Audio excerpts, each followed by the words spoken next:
Hey Mustangs, welcome back to another episode of The Spill. It's Wednesday, March 20th, 2019. I'm your host, Riley Green, and I'm here with Kristen Anderson. On this episode of The Spill, we'll be reporting on Hong Kong's plans, a new government plan, and some new big changes to downtown. Stay tuned for the latest.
In world news, Hong Kong plans to build one of the world's largest artificial islands. The government plans to spend $642 billion to reclaim 1,000 hectares of land around the territory's largest island.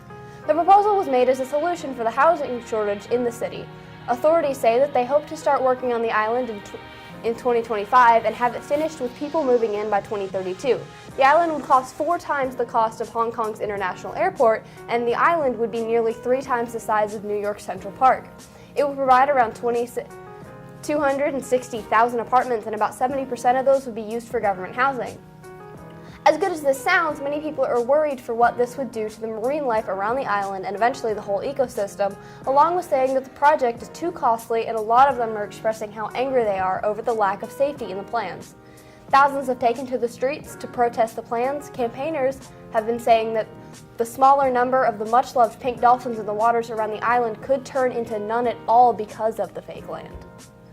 In national news, Massachusetts Senator and Democratic presidential candidate Elizabeth Warren stated on Monday that she is in favor of eliminating the Electoral College, America's current method of determining who becomes president.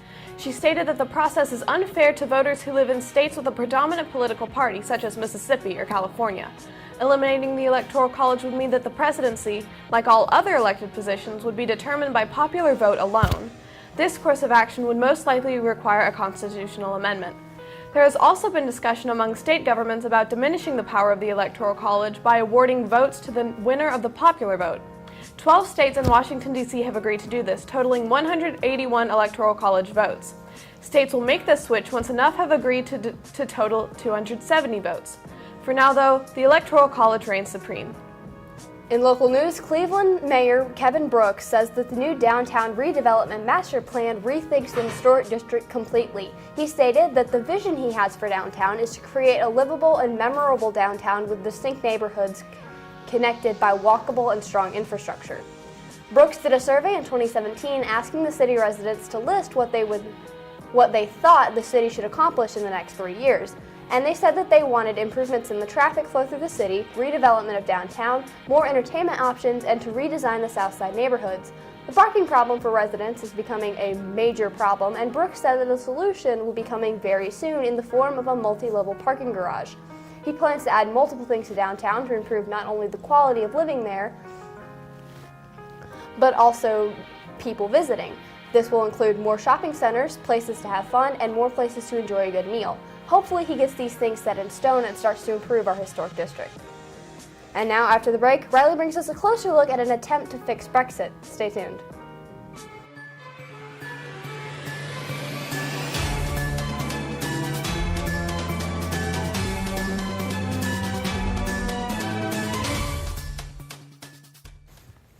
For our top story today, UK Prime Minister Theresa May will be arriving in Brussels, Belgium on Thursday to meet with the 27 other European Union leaders about Brexit.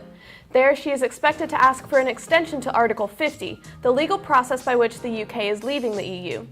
The EU 27 is expected to agree, pushing Brexit back beyond its current deadline of March 29th. If the delay is short, the UK would have a little more time to push its withdrawal agreement through Parliament. However, a delay could be granted that could last for years, but the EU has stated that it will only grant this if there is a good reason for it. There is also a small chance that the UK will be refused an extension and will leave the EU without an official agreement. Complications are inevitable with all of these options, such as the upcoming parliamentary elections and the last-minute revisions to legislation. And when the UK finally leaves the European Union, one question will remain in the minds of citizens: what next? That's all for your news today. Now for your Walker Valley announcements.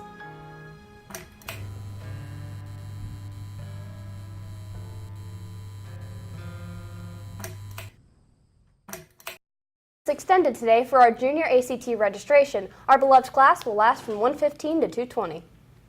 The Westside Raritan Club has announced a Good Works Community Service Grant. The top 3 applicants will be awarded $200, $100, and $75 awards. Application forms are on the front center in the main office or on the front counter in the main office and must be returned to Miss Black by Wednesday, April 17th. The cast list for the Drama Club's Murder Mystery Cafe should be posted at some point today. If you auditioned, be sure to stop by G106 to see if you got the part. Walker Valley's speech and debate team is hosting a teacher talent show on March 22nd during MAP. You'll see Mr. Mann, Mr. Sosville, Miss Brown, Miss Freeman, Miss Brady, Miss Pickens, and Miss Wolfert singing, dancing, tapping, twirling, and reciting. Tickets are $1 and can be purchased at the stable. Ask your guidance counselor if you qualify for admission into the advanced placement classes for the 2019-2020 school year. The classes available as of March 6, 2019 are AP Human Geography, World History, U.S. History, Literature and Composition, Language and Composition, Calculus, Chemistry, Statistics, Psychology, and Government. These classes look great on scholarships and school applications, so you don't want to miss this golden opportunity. That's all for your school announcements. Now an update from outside with Ashlyn and Chris for your weather.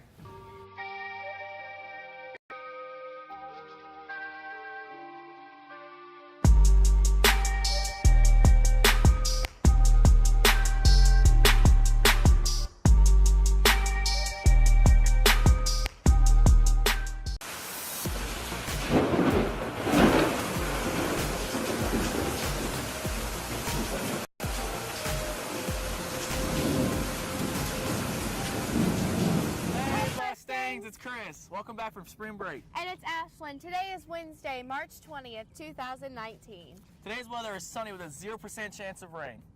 Right now, the temperature in the valley is 62 degrees, and your humidity temperature resting at 42%. Your high for today is in 62s, and the low is in the 30s. That's all for Walker Valley Weather Report. Now back to the studio for your pop culture news. See you guys. Bye.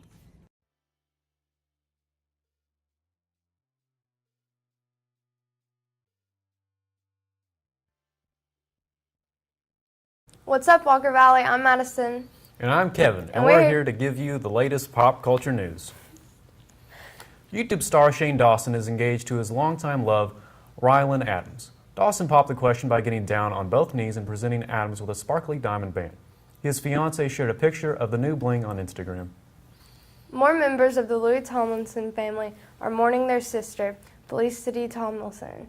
Days after her sudden tragic death, she died on Wednesday after a suspected heart attack at her London apartment. Everyone's new favorite Stranger Things Season 3 trailer is here, and while it looks like everything is all fun in the sun, a new danger lurks and even comes above the surface. Go check it out. That's all for your exciting pop culture news today. Tune in with us next time, and now on to your sports with Chris and Nico.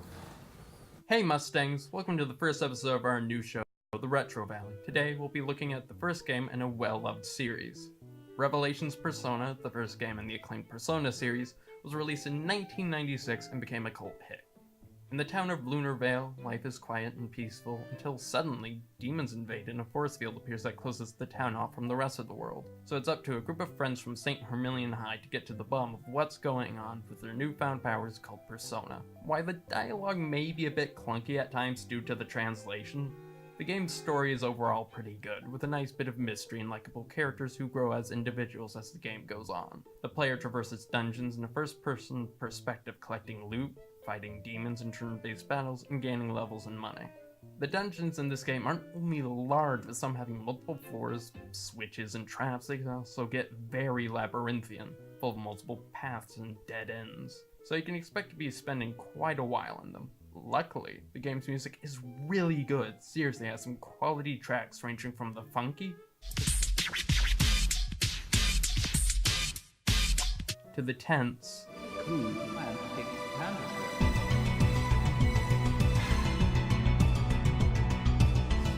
to the beautiful.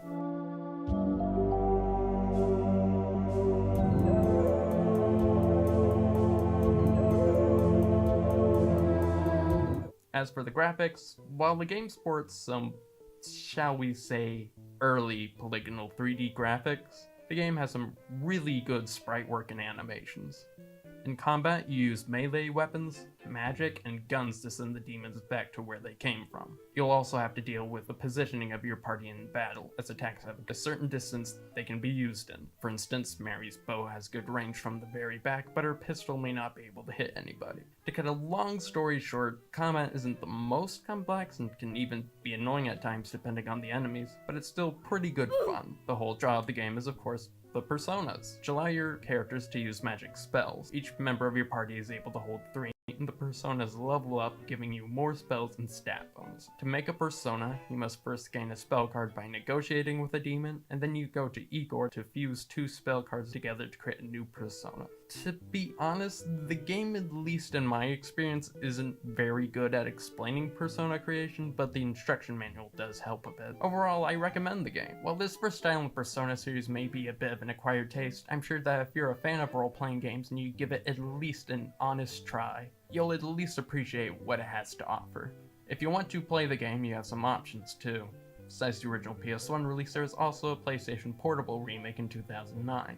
This version has a more accurate translation and localization, new music that's more in line with later Persona titles, and the Snow Queen quest, an alternate path through the game that was left out of the initial North American release. Oh, the game's also on that PlayStation Classic, but who gives a crap about that piece of junk? That's it for this episode, but I'd like to leave you with this little earworm song from the game. Well, stay tuned and see you next time.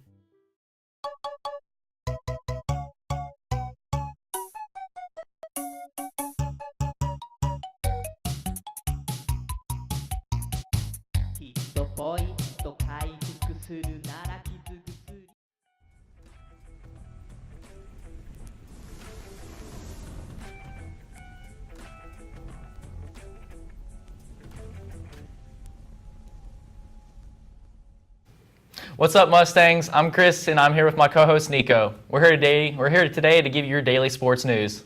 In last night's basketball game in the NBA, the Nets went against the Kings in a hard-fought game. The Kings were in the lead. The Nets were down 25 points in the fourth quarter, but with the help of D'Angelo Russell, the Nets overcame the 25-point deficit to come back and beat the Kings 123-121.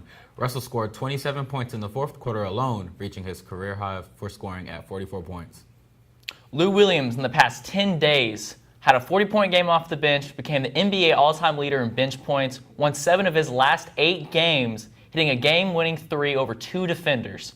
As the 2019 season is getting closer, your top 3 mock draft picks come down to the Knicks taking Zion Williamson, the Cavs taking R.J. Barrett, and the Suns taking Ja Morant.